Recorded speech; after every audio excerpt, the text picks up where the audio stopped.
Well, there is a renewed push to supply the same financial support for kinship caregivers as foster families receive. A bill is making its way through the State House. It is aimed at helping the 74,000 children in South Carolina living in homes headed by grandparents or other relatives.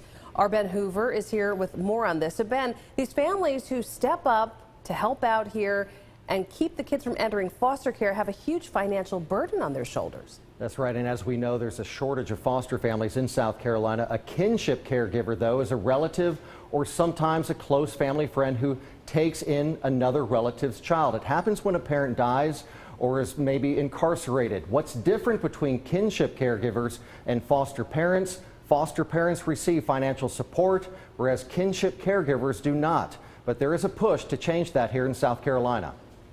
Oh, every day. I've heard horror stories about it. John Schaefer has heard the stories and lived them. When two of his grandchildren were removed from their parents' home, he and his wife tried to adopt them. They said the Schaefers are an elderly couple who have too many medical problems to be able to raise children. John says it was devastating to watch his grandchildren end up in the foster system, and enough for him to start an organization to fight for grandparents and their rights to their grandchildren. Well, guess what, ma'am?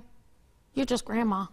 His work has connected him with grandmothers like Kathy Evans. Grandparents, 95% of grandparents are raising their grandkids. There are others like Gilia Robinson, who took in 5 grandchildren after tragedy struck. My daughter got killed, so that changed everything for me. Right now in South Carolina, grandparents like Robinson do not receive the same benefits as foster families. Foster families are currently paid between $300 to $500 per month per child. For grandparents like Gilia, it's much different. Right now, when a family member or a grandparent, an aunt, or an uncle obtains custody, they don't always necessarily receive funds. That's why Senator Katrina Shealy of Lexington has sponsored a kinship caregiver bill aimed at easing the financial strains that come along with caring for extra children. Let's say Aunt Betty has 4 children of her own, and then something happens to her sister and she gets 4 more children.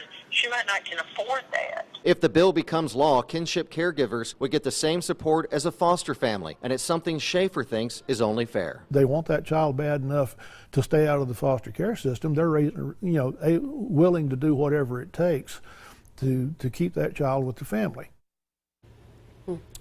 And Amy, Senator Shealy points out that grandparents would, of course, face the same background checks that DSS requires for foster families. Well, it's interesting because if they're not getting the financial help, doesn't that put the family at risk for maybe not succeeding, that they might not be able to provide what needs to be provided? And that happens. In some cases, DSS will then have to move back in and remove the children out of the home because the kinship caregivers just cannot provide for the children. But, and of course, that creates more upheaval, so hopefully that will stop the cycle. That bill, by the way, one final reading tomorrow in the House or in the Senate before it heads over to the House. All right, we'll keep following it, Ben. Thank you. Sure.